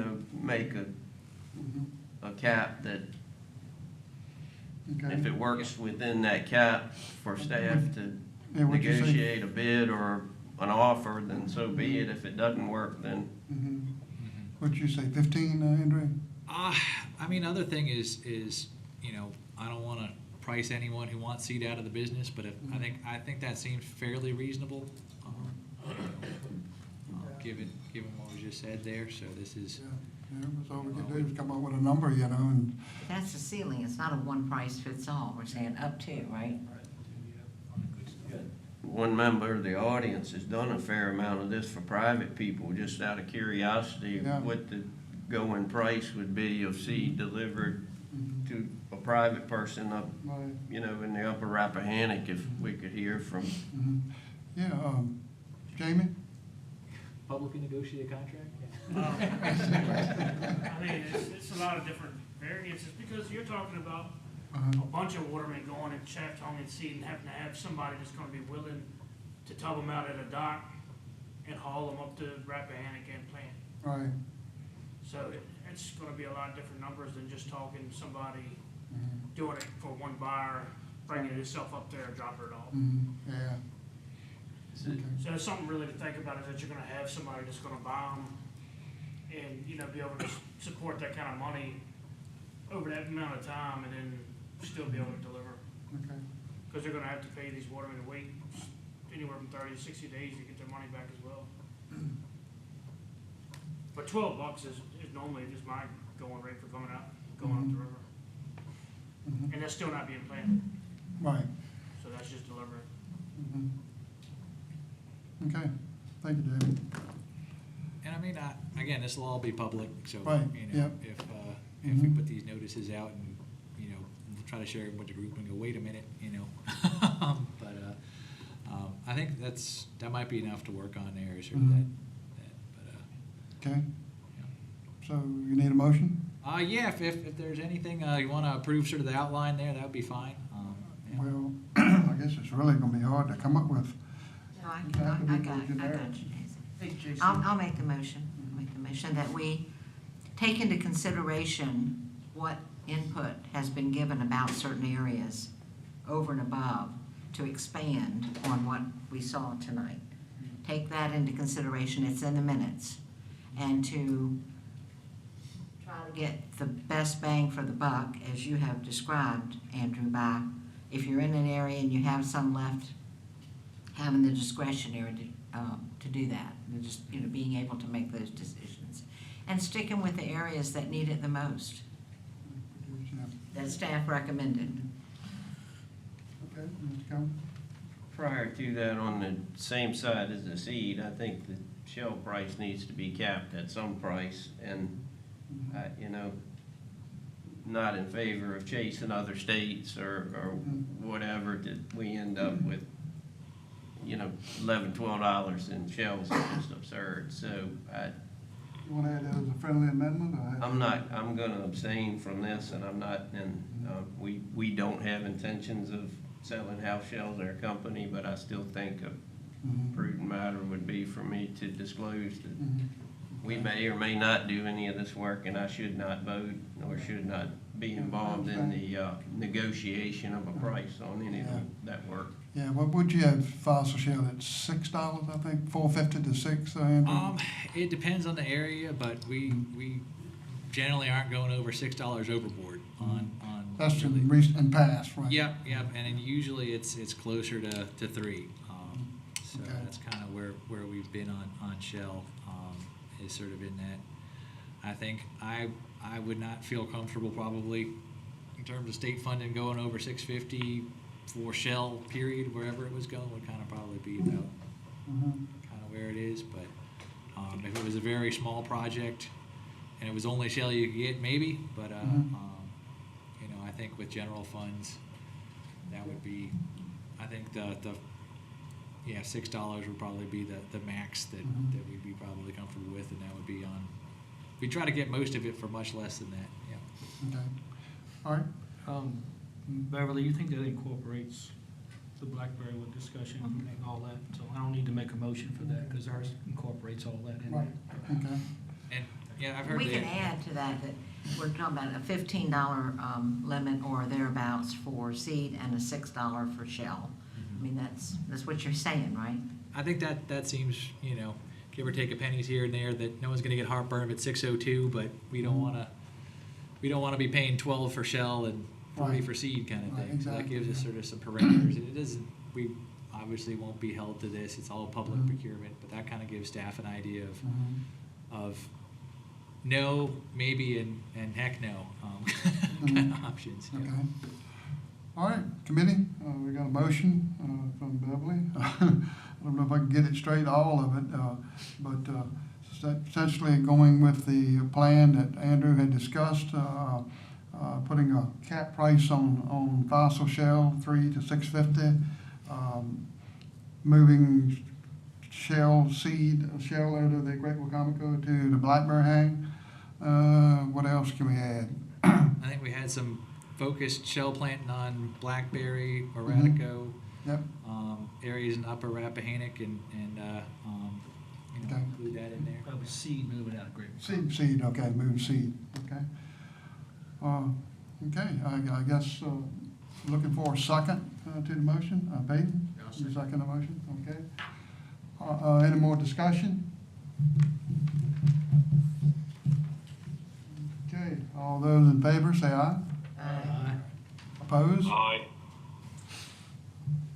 Aye. Okay, And I abstain for the aforementioned One reasons, abstention, as well okay. as I don't know I understand this well enough to advise the commission on what. okay. All right, I appreciate you, Candace. Okay, it passes unanimously. I've got that.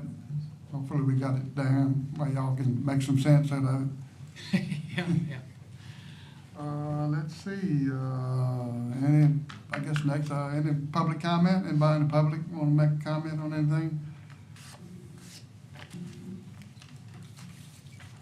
Jamie, did you want us to talk about your, your oyster, Oh, the seed net distributor? yeah, did you want?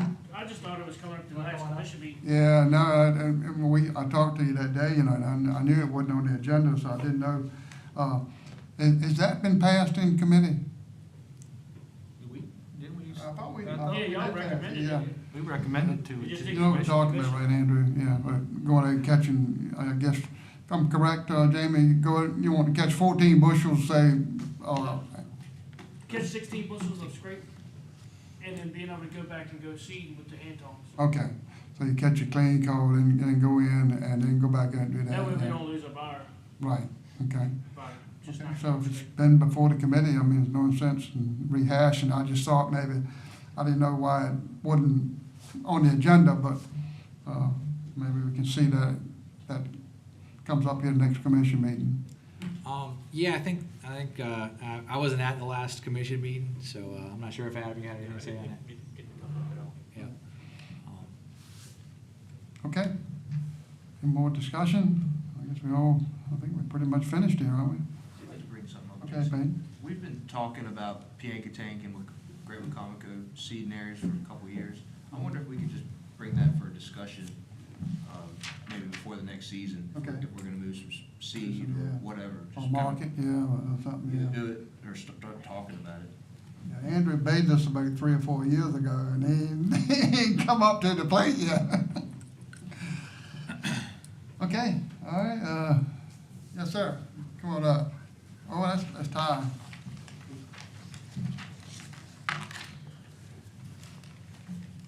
I thought this was, Ty Farrington is my name. I thought this was on the agenda. I was told it was gonna be put on the agenda, but I don't know. Anyway, it's about the transferability of the user fee and how it was changed last year to the 5 years of being a user holder and 3 years of activity. I didn't know that was going down when it did, or I would have been here then to put my input on that. I don't disagree with that new regulation, but I think that should have been incorporated with the old regulation. You know, either keep it the way it was, the way it originally was put intact, which benefits the people who want to try to be a waterman, young or old, who have to buy and decide a year later, well, this isn't for me. But they got to still keep buying and buying instead of just getting rid of their license and let somebody else get into the industry.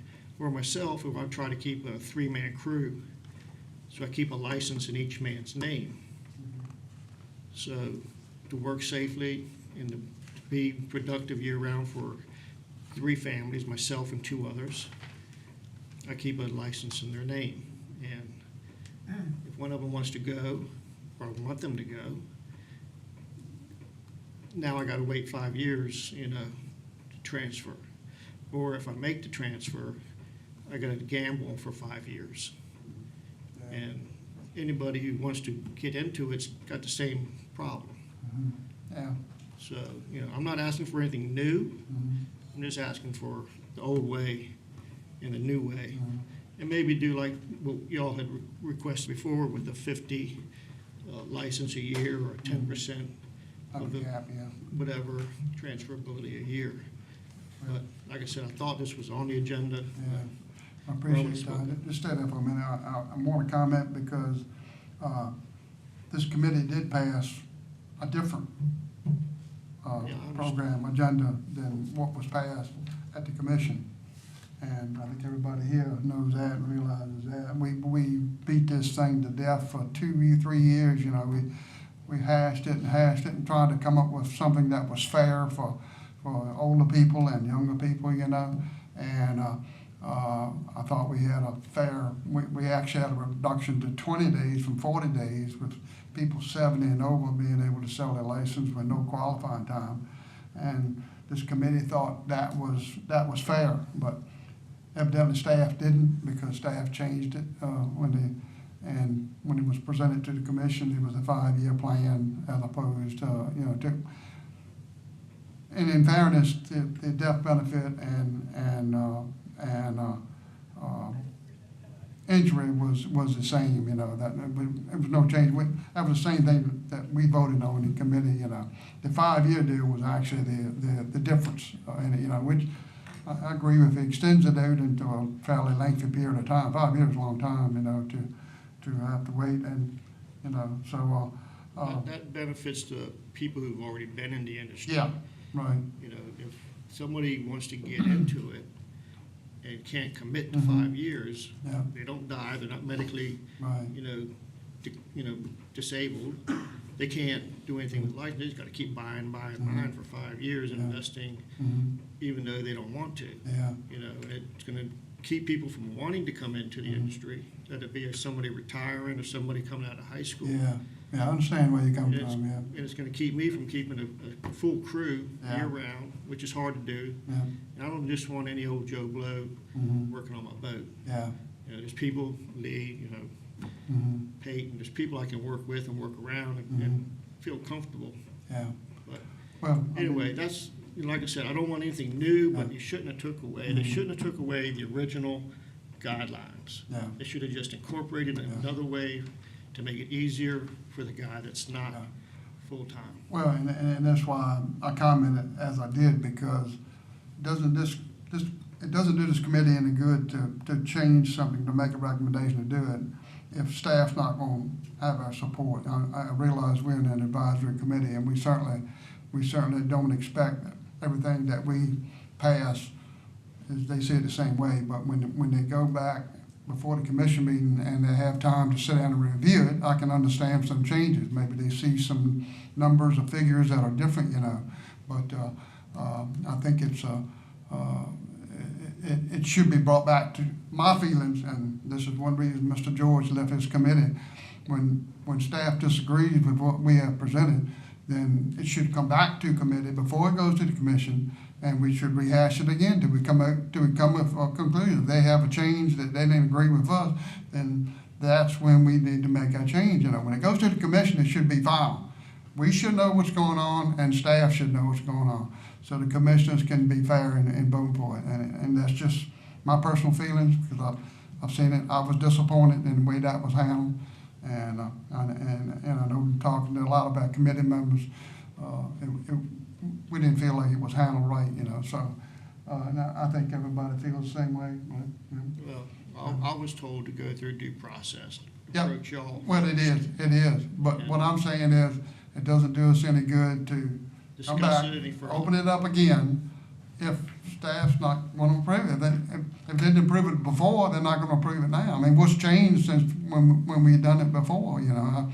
I'll be perfectly glad to work with them any kind of way we can, if they feel like that we should have something more short-term, you know, I mean, they're the ones that got the numbers, how many people in the fishery now, how many laid licenses we got. I mean, that's what they're looking at. I know all the amount of licenses, how much pressure we're gonna get. So Adam, if you can address that. So anything that comes out of this committee, including this, we can take the cue. If it's something that SMAC wants to revisit and look at again, take another run at it, see what's changed in the fishery. This fishery changes every year. Oh, it So does, yeah. one of the big things that came out of the most recent user fee transfer is we've just about doubled the number of user fees that have been transferred. It hasn't necessarily equaled more effort in the fishery, Right. but the number of licenses changing hand has doubled. So when we look at combining maybe what we have now with what was there, we're opening up more avenues for transfer. And as long as we know, the harvest is kind of driven on the number of open harvest days and the number of active watermen. So we need to be able to balance those two, and those two change year from year. So if it's something this committee, I mean, I just wrote down 2 things this committee wanted to look at. We want to look at sea transport in the Pekin Tank and the Great White Comico. Mr. Green said, hey, we want to put this on, look at dewing some seed and some clean cull in the same day. So if this committee wants to put it on the agenda and they're really not happy with the way the transfers work, you know, it is something that we can discuss more and move forward with. So we do have that options. Just because something was decided a year ago or 2 years ago does not mean this committee cannot revisit it, and does not mean the fishery and the way the fishery, I mean, we hit 300,000 bushels the first time. This fishery dynamically changes year to year as we expand, and we need to be able to change with it. So there's nothing that says that we looked at user fees last year. Right. We can't look at it again this year. We just need to set aside some time, if this committee wishes, to look at it and see what comes out. Unfortunately, I personally think the problem is with the latent license, you know, the amount of people that are sitting on the sideline, not using their license. They're preventing, you know, that's a huge part of their number, and they have to be counted in the fishery. So it's fairly difficult. If you've got 650 people, you know, you got 350, 375 working, and 50% of your fleet is not working, but they can go to work. So it really makes it difficult. How can you come up with a And I know this committee's done a lot of discussion on this, so it might not be as hard to get through as it was in the first place. We already have a lot of good baseline on what this committee's looking for. There is a lot of latent effort, so it is something, if this committee can put it on the agenda for something we can discuss in the larger, and that way, instead of making decisions right here on the spot, we have some time to think about it and bring it back.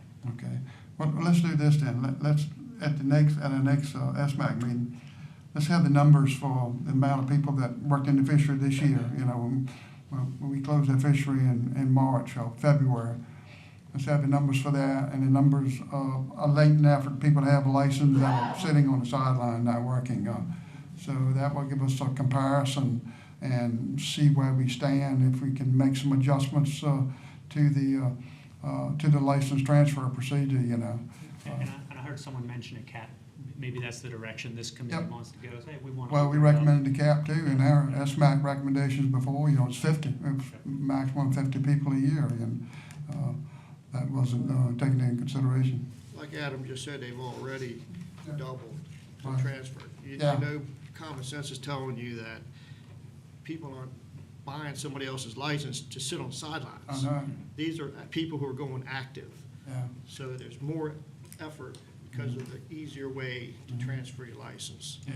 We'll see if that turns into extra active licenses. So far, the last 5 years, we've been pretty steady at around 400 Yeah. active. So Mhm. as much as people come in, someone else comes out. Mhm. So we'll see on this most recent, when we bring that forward. Right, okay. We won't know till kind of the Right. end of the spring what that looks like. Some of those. I think the only change we need to make is to shorten it maybe. I never thought the 5 years was fair, you know. We've got the military, we got the death benefit, you know, family and all, that's fine. That's worked out good, I think, even though it's, you know, done on a case-by-case basis, you know. And I think if we can, you know, come up with that, we'd be, maybe be able to make a decision here. Is that kind of a consensus motion to add that onto the agenda? The I'll next make the motion to add it to the agenda. Okay, I'll second. all right. Thank you. All those in favor? Opposed? Okay.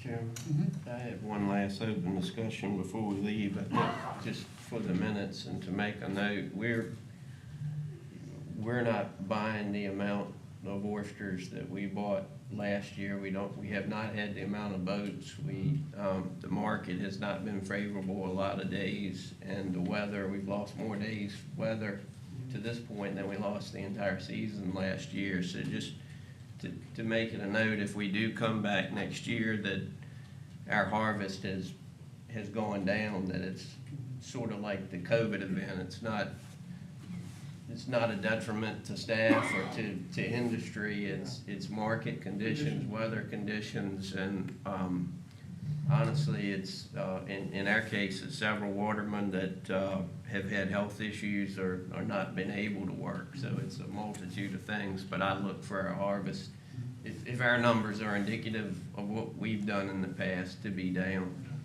this year. Okay. All right, well, I guess we'll have a next SMAC meeting, maybe we'll have those numbers. Yeah, no, we can pull those together and have sort of a better idea of this See season. how things are going, yeah. Okay, and Andrew, I would echo what Tommy said. Cody? Okay, on the seasons and marketability and gotcha. Okay.